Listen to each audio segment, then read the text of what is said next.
잠언 30장은 1절에 아굴의 잠언이다 그렇게 말하고 있습니다. 아굴은 성경에서 여기에 딱 한 번 나오기 때문에 정확하게 누구인지 알 수 없지만 아굴이라는 이름은 모으는 자, 수집하는 자라는 뜻입니다. 학자들은 이 아굴은 솔로몬 시대의 사람으로 잠언들을 수집하고 정리하여 백성들에게 가르치는 일을 하던 지혜로운 한 사람으로 그렇게 추정을 합니다. 본문에서 아굴이 어떤 신앙의 사람인지 살펴볼 수 있는데요. 첫째는 겸손 신앙입니다. 아굴은 솔로몬 시대의 잠언들을 수집하여 가르치는 지혜자였습니다. 자기 이름이 30장에 나올 정도로 지혜 있는 사람이었음에도 불구하고 자기 자신에 대해서는 어떻게 말하는가 하면 2절에 보시면 다른 사람과 비교하면 나는 어리석은 짐승과 같고 또 나는 사람의 총명이 없다. 3절에 지혜를 배우지 못하였고 거룩하신 분을 아는 지식도 없다. 그렇게 자기 자신에 대해서 말을 하고 있습니다. 당시 백성들은요, 아굴을 잠언들을 수집하여 가르치는 지혜자로 보았는데 정작 본인은 어리석은 짐승과 같고 총명도 없고 지혜도 없고 또 지식도 없다고 말을 하고 있는 것입니다. 아굴은 하나님에게도 겸손한 사람이었고 사람에게도 겸손한 자였다. 겸손 신앙이 있었다는 것을 볼 수가 있겠습니다. 겸손한 사람의 특징은 자기를 낮추는 사람입니다. 재산이 많은 사람도요, 겸손한 사람은 자기의 부와 재산을 낮춥니다. 부끄럽게 생각합니다. 나의 부는 부끄러운 부이고 오히려 가난한 사람들의 그 청빈, 정직, 진실을 자기보다 10배, 100배 더 낫다고 그렇게 세워줍니다. 박사학위를 받았습니다. 전문적인 지식을 가진 사람도 겸손한 사람은 낮춥니다. 자기의 전문적인 지식과 학위가 신화에 큰 도움이 되지 못하더라. 그러나 배우지도 않은 사람이 그 지식 가지고 하나님을 얼마나 잘 믿고 잘 섬기느냐, 정말 대단하다면서 상대방을 높여줍니다. 겸손한 사람은요, 자기 소유를 가지고 절대 교만하거나 자랑하지 않는, 자기를 낮추는 특징이 있습니다. 논어에 3인행 필유아사언이라는 말이 있습니다. 3인행, 세 사람이 함께 걸어가면 필유아사언, 반드시 스승이 있다, 그런 말입니다. 세 사람은, 한 사람은 자기 자신이고 또 한 사람은 자기보다 나은 사람이고 또 한 사람은 자기보다 못한 사람입니다. 세 사람이 함께 걸어갑니다. 가면서 보니까 자기보다 나은 사람에게 잘하는 것을 배울 수 있고 또 자기보다 못한 사람에게는 잘못한 점을 보면서 교훈을 얻을 수 있다, 그러한 뜻입니다. 다 자기보다 낫다고 생각하면 배우지 못할 사람은 한 사람도 없다. 심지어 아이에게서조차도 배울 수 있다. 낮출 때, 겸손할 때 배울 수 있는 것입니다. 빌립보서 2장 3절에 말씀합니다. 아무 일에든지 다툼이나 허영으로 하지 말고 오직 겸손한 마음으로 각각 자기보다 남을 낮게 여기고. 겸손한 마음이 어떤 마음이냐? 각각 자기보다 남을 낮게 여기는 것이 겸손입니다. 그리고 그 겸손을 가지고 남을 낮게 여길 때요, 다툼이 없습니다. 불화가 없습니다. 다툼이 생기는 이유가 어디 있습니까? 간단합니다. 내가 더 낫다는 것입니다. 내가 더 옳다는 것입니다. 내 생각이 더 옳고 내 주장이 더 맞는 말이고 내 믿음과 지식이 당신보다 더 낫고 좋다고 생각하기에 자기를 내려놓지 못하기 때문에 갈등이 있는 것이고 다툼이 있는 것입니다. 그러나 상대방을 존중해주고 생각을 존중해주고 그것을 받아들이고 상대방을 세워주면요, 다툼은 일어나지 않습니다. 목사님들 모임 중에서 한 목사님이 이런 말씀을 하셨습니다. 자기 교인 중에 대령으로 예편하신 70대 은퇴 안수 집사님이 계시는데, 이 안수 집사님의 별명이 겸손입니다. 70대이시면서 자기를 낮추는 습관이 몸에 배어 있다는 것입니다. 상대방이 목례로 인사하면 허리를 굽히고, 상대방이 허리를 굽히면 90도로 인사하고, 나이에 상관없이 훨씬 어린 교인에게도 상대방이 인사하는 것보다 훨씬 더 낮춰서 인사를 하신다는 것입니다. 나이가 있으신데도 이렇게 인사하니까요, 모든 교인이 이분만 보면 겸손해지고, 이분 옆에서는 큰 소리 한번 소리 못하고, 이 연태 집사님이 계시는 곳에는요 절대 다툼이 없다고 합니다. 교회 화평에 크게 기여하신다고 하신 적이 있습니다. 여러분, 겸손 신앙은 자기를 낮추는 신앙입니다. 본인은 자기를 낮추는 것뿐인데요, 그 겸손이 사람과 공동체를 세우는 큰 영향을 미친다는 것입니다. 이 아굴은 솔로몬 시대의 지혜자입니다. 잠언에 나올 정도로 유명한 지혜이자에도 불구하고요, 자기는 총명이 없습니다, 지혜도 없습니다, 여호와를 아는 지식도 없다고 자기를 겸손하게 낮춰버립니다. 이 아굴의 겸손이 많은 사람들에게 겸손을 주었고, 어디에서든지 화평을 이루는 인물이 되었고, 타인에게 유익을 주고 덕을 세우는 공동체를 세우는 자가 되었던 것입니다. 아굴의 겸손 신앙입니다. 고린도후서 12장에서 바울은 자신의 겸손을 이렇게 고백합니다. 12장 5절에 보시면, 내가 이런 사람을 위하여 자랑하겠으나 나를 위하여는 약한 것들 외에 자랑하지 아니하리라. 바울이 자랑할 것이 있습니다. 바울은 천국의 환상, 신비적인 체험을 했습니다. 이것을 자랑하니까요, 사람들이 하나님을 보지 않고 자기를 높이고 자기를 대단하다고 생각하니까 바울은 이제 나는 약한 것들만 자랑하겠다, 그렇게 말을 합니다. 그 바울의 겸손입니다.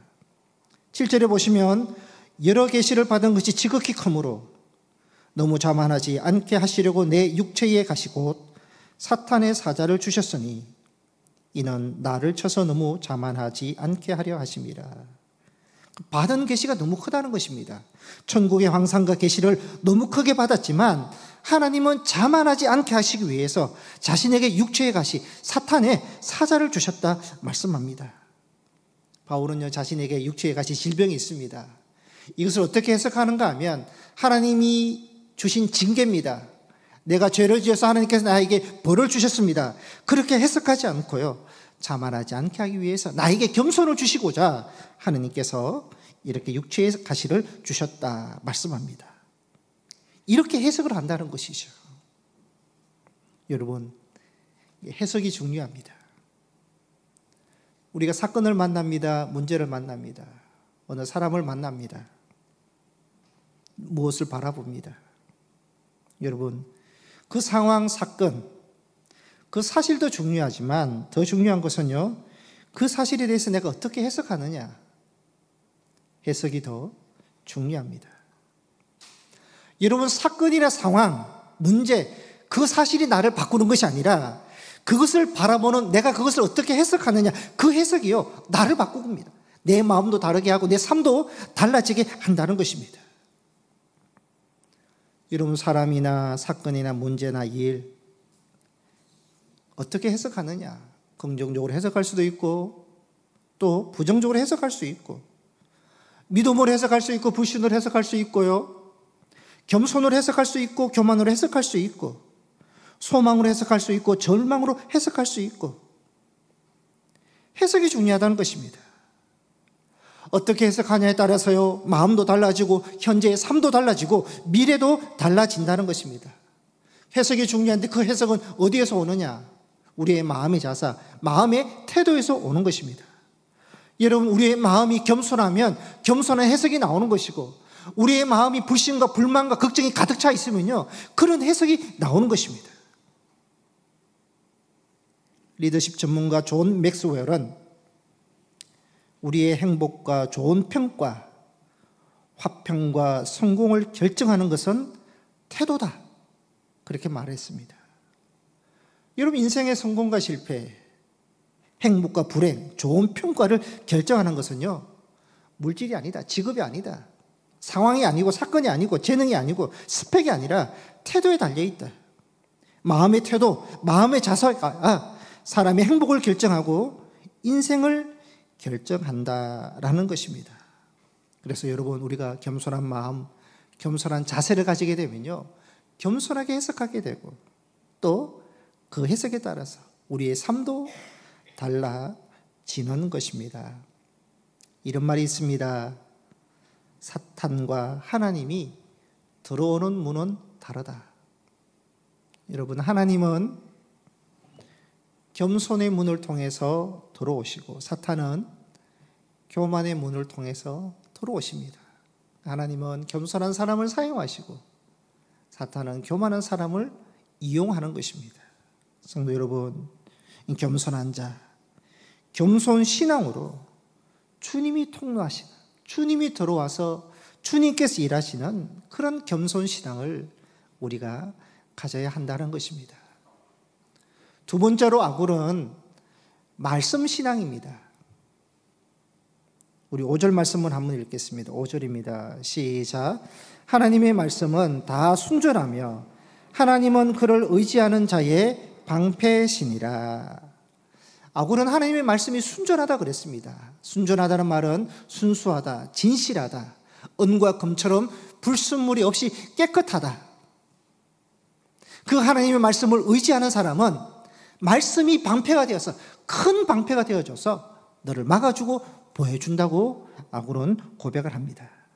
그러니까 하나님의 말씀이 순수하고 순전하고 깨끗하니까 6절에 하나님의 말씀에 너는 보태지 말라. 그리고 스스로 제단에서 빼지도 말고 있는 그대로 받아들이고 그대로 믿을 수 있는 말씀 신앙을 가져야 된다 말씀하고 있습니다. 지난 주일 아동부에서 성경 퀴즈 대회가 있었다고 합니다. 한 주 전에 그 예상 문제들을 미리 나눠주고 아이들이 답을 달아서 준비해 와서 지난주에 성경 퀴즈를 대회를 했는데요. 다 맞은 아이들이 한 9명이 된다고 합니다. 그런데 문제 중에 하나가요, 모세가 십계명을 받은 산 이름은 무슨 산입니까? 라는 문제가 있었다고 합니다. 모세가 십계명을 받은 산 이름, 눈을 보니까 다 아시는 것 같은데요, 시내산입니다. 시내산. 시내산인데 아이들 답 중에는요, 설악산이 나오고 심지어 배봉산이 나왔다고 합니다. 모두가 웃고 저도 그 얘기를 듣고 웃음이 나왔는데요, 해외의 산 이름이 아니라 우리나라 산도 나오고 우리 동네 산 이름이 나왔다는 게 아이들 귀엽기도 하고 놀랍기도 하고, 아이들이 또 재미있게 하려고 이렇게 썼나 생각도 한번 해봅니다. 여러분, 말씀의 지식이 우리를 구원을 하는 것은 아닙니다. 그러나 하나님을 우리가 깊이 알아가기 위해서는 말씀의 지식이 있어야 되고요, 그리고 그 지식이 믿음이 돼야 되고요, 그 믿음이 순종이 되고 행함이 될 때요, 말씀 신앙이 되는 것입니다. 성경은 진리입니다. 여러분, 진리라는 것은요, 영원토록 변함이 없다는 것입니다. 우리에게 주변에 너무나 사랑하고 소중한 분들이 있습니다. 사랑하는 가족, 부모님, 부부, 자녀, 내게 소중한 사람들, 또 내가 소중하게 생각하는 건강, 직업, 일, 다 소중합니다. 그러나 여러분, 아무리 사랑하고 소중하다 할지라도요, 그것이 진리가 될 수는 없습니다. 변하기 때문에 영원토록 오래 가는 것이 아니라 우리의 마음속은 좀 오래 같이 함께 하고 싶지만 그렇지 못합니다. 결국은 우리가 떠나게 되고 이별하게 되는 것이죠. 그래서 진리가 될 수 없습니다. 그러나 진리이신 하나님, 예수 그리스도, 말씀은 진리가 됩니다. 변함이 없습니다. 하나님은 변함이 없으신 영원하신 하나님 진리시다. 계시록 4장 8절 마지막에 보시면 전에도 계셨고 이제도 계시고 장차 오실 분이다. 영원하신 하나님, 진리이신 하나님을 말하고 있고요. 예수님도 변함이 없으신 분이십니다. 히브리서 13장 8절에 예수 그리스도는 어제나 오늘이나 영원토록 동일하시다. 진리라고 말씀하십니다. 그리고 이런 하나님이 진리가 되시고 예수님이 진리가 되시고 그분에게 나오는 모든 말씀이 진리, 변함이 없는 것입니다. 말씀이 진리가 됩니다. 이사야 40장 8절에 푸른 마르고 꽃은 시다나 우리 하나님의 말씀은 영원히 서리라. 베드로전서 1장 25절에 오직 주의 말씀은 세세토록 있도다. 진리이신 하나님, 그 하나님에 대한 신앙, 진리 되신 예수에 대한 예수 신앙, 변함이 없고 진리가 되신 이 말씀 신앙을 우리가 가져야 된다는 것입니다. 마태복음 8장에 보면 한 백부장이 나와서 자기 하인이 중풍병으로 몹시 괴로워한다고 고쳐달라고 부탁을 합니다. 예수님께서 직접 가서 고쳐주시겠다 말씀하시는데 이 백부장이 이렇게 말합니다. 주님, 저는 주님을 제 집에 모실 만한 자격이 없습니다. 그저 말씀만 하셔도 제 하인이 낫겠습니다.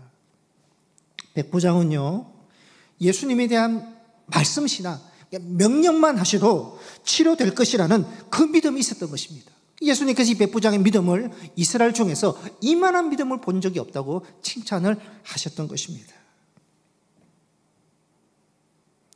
여러분, 세상 사람들은요, 노력하고 수고하면 건강해질 수 있다, 잘할 수 있다, 잘 될 수 있다, 길이 열릴 수 있다 생각을 합니다. 그러나 여러분, 그리스도인은요, 말씀 신앙입니다. 예수님께서 말씀하셔야지 이루어 주시고 예수님께서 복을 주셔야지 복 받는다는 믿음, 말씀 신앙입니다. 한 나병 환자가 예수님께 나와서 무릎을 꿇습니다. 원하시면 저를 깨끗하게 하실 수 있나이다. 나병 환자가요, 예수님께 무릎 꿇고 주님 고침 받고 싶습니다, 고쳐주십시오, 그렇게 요구해야 되는데 주님이 원하시면 나를 깨끗하게 하실 수 있나이다, 둘러서 얘기를 하는 겁니다. 이 나병 환자가 왜 이렇게 얘기를 했을까? 자기가 지금까지 나병에서 고침받기 위해서 온갖 방법을 다 동원해 보았는데 손가락 하나 깨끗하게 질 수 없었던 것입니다. 아무리 소망하고 아무리 노력해도 고침받을 수 없다는 것을 알고 이제는 주님께서 원하시고 주님이 말씀하실 때 해결받는다는 말씀 신앙이 있었기 때문에 그렇게 주님께 요구를 한 것입니다. 여러분, 믿음은 중심을 이동시키는 것입니다. 우리가 예수를 믿어서 하나님의 자녀가 되었습니다. 이것은요, 세상을 향했던 그 중심을 예수님께로, 내게 향했던 중심을 주님께로 중심 이동시킨 것이 믿음입니다. 말씀 신앙이란 뭐냐? 주의 말씀에 중심을 이동시키는 것입니다. 내 생각, 내 뜻, 내 지식, 내 경험 아니라 말씀에 나를 중심 이동시켜서 그 말씀에 순종하고 말씀의 인도와 보호를 받고 그 말씀의 은혜와 능력을 경험하는 자가 말씀 신앙이 되는 것입니다. 말씀 신앙, 말씀으로 중심을 이동시키는 신앙이 되어야 된다는 것입니다. 세 번째는 기도 신앙입니다. 아고는 두 가지 기도 소원이 있었습니다. 이 기도가 얼마나 자기에게 중요했는지요, 죽기 전에 이루어 주옵소서 기도를 합니다. 우리 7절, 8절 말씀을 다시 한번 읽도록 하시겠습니다. 7절, 8절입니다. 시작. 내가 두 가지를 주께 구하였사오니 내가 죽기 전에 내게 거절하지 마옵소서. 곧 헛된 것과 거짓말을 내게서 멀리 하옵시며 나를 가난하게도 마옵시고 부하게도 마옵시고 오직 필요한 양식으로 나를 먹이시옵소서. 이 아굴의 첫 번째 기도가요, 헛된 것과 거짓말을 내게서 멀리하옵소서. 이 기도는요, 내가 욕심이나 허영심으로 헛된 영광과 재물이나 우상을 쫓으면서 인생을 낭비하지 않게 하옵소서라는 기도입니다. 아울은요, 나는 오래 살고 싶습니다. 건강하게 살고 싶습니다. 부귀영화를 누리며 살고 싶습니다. 이것이 소원의 기도가 아니라 헛된 것과 거짓을 쫓아가지 말고 진실한 삶을 살기를 원합니다. 이것이요, 아굴의 소원의 기도였습니다. 하나님이 진실하고, 오늘 본문 말씀에 아굴이 말씀도 순전하다, 진실하다 하니까 그 하나님을 믿는 사람도 진실한 삶을 살아가는 것, 그것이 아굴의 기도 제목이 되었던 것입니다. 여러분, 하나님을 가까이 할수록 하나님과 관계가 깊어질수록요, 하나님의 성품을 닮아가게 되어 있습니다. 하나님의 성품은 하나님이 거룩하니 너희도 거룩하라. 내가 진실하니 너희도 진실하라. 하나님의 성품을 닮아가는 사람은 진실을 구하는 자가 된다는 것입니다. 미국의 밴더빌트 대학교 메디슨 사라시라는 수학 교수가 있는데요, 시험을 보는 학생들에게 꼭 이 말을 했다고 합니다. 자네들은 지금부터 두 가지 시험을 보는 것이다. 하나는 수학 시험이요, 하나는 정직 시험이다. 수학 시험은 좀 부족해도 상관이 없지만 정직 시험은 만점을 맞아야 한다. 수학 시험 좀 부족한 것은 시험 치고 나면 잊어버리면 된다. 그러나 정직 시험에서 탈락하면 이건 일생 동안 불행이 된다는 것을 명심해라 라고 했다고 합니다. 그러니까 수학 시험보다 더 중요한 것은 정직 시험이라는 것입니다. 여러분, 그리스도인은 이 땅에 살아가면서 영적으로 보면 영적 싸움을 싸우는 것입니다. 영적 싸움. 그리고 그리스도인은요, 이 땅에서 진실과 정직과 매일 싸우는 것입니다. 그리스도의 삶, 말씀의 삶, 믿음의 삶은 진실과 정직임을 기억하셔야 되는 것입니다. 여러분, 만약에 사랑하는 가족 중에 한 분이 말기암으로 한 달밖에 살지 못한다라는 진단을 받았으면 어떻게 하면 좋겠습니까?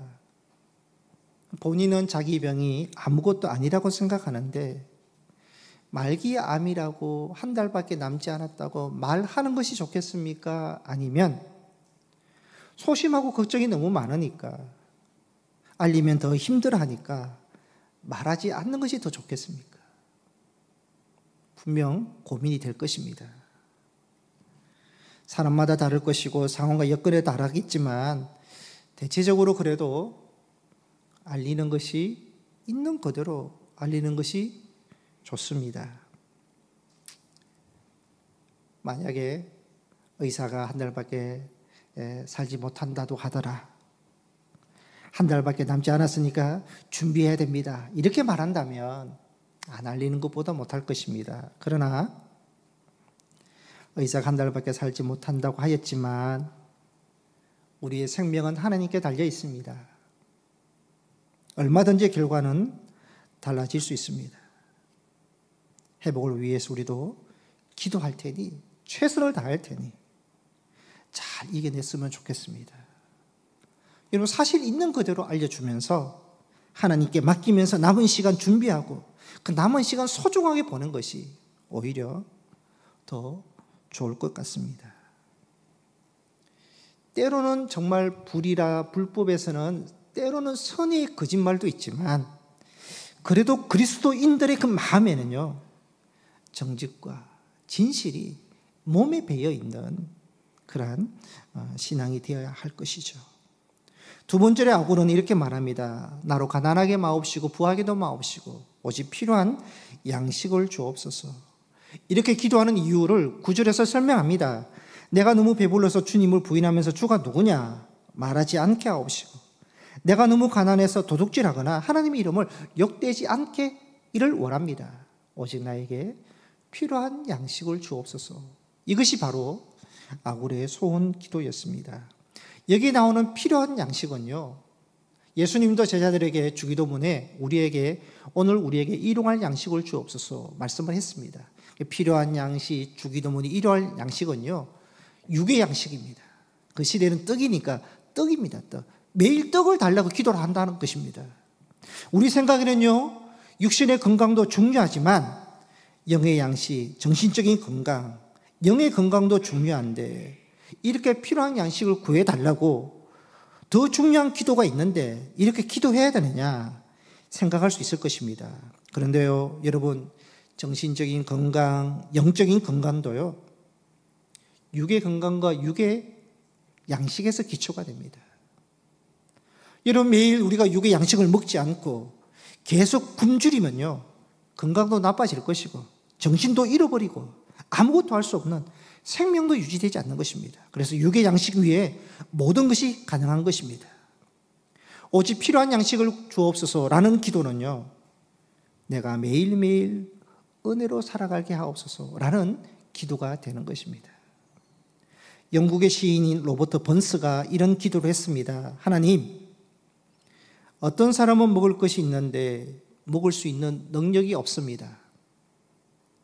또 어떤 사람은 먹을 수 있는 능력이 있는데 먹을 것이 없습니다.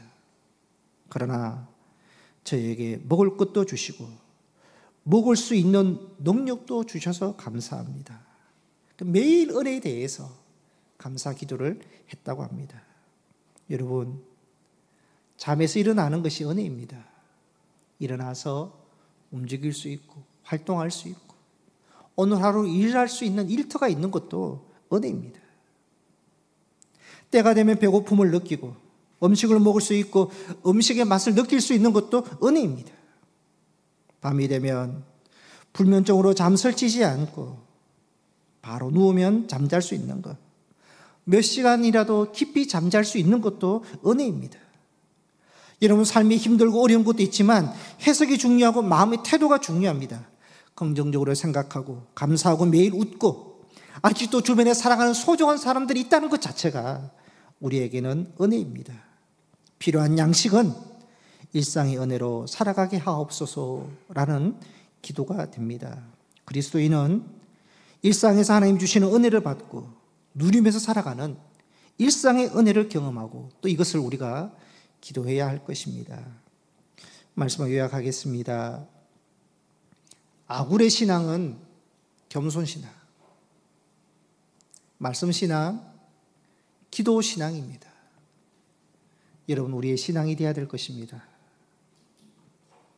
아굴의 기도가 우리의 기도가 되어야 될 것입니다. 여러분은 어떤 기도를 하나님께 드리고 있습니까? 평생의 소원의 기도는 무엇입니까? 헛하는 것을 쫓아가는 인생이 되지 않게 하옵소서. 이것이 우리의 기도가 되어야 될 것이고, 아굴의 기도처럼 일상의 은혜로 살아가는 기도, 마지막까지 믿음 지키고 믿음으로 하나님을 기쁘시게 하고 하나님 중심으로 살아가는 기도, 그러한 성도님이 되시기를 소망합니다. 기도하시겠습니다.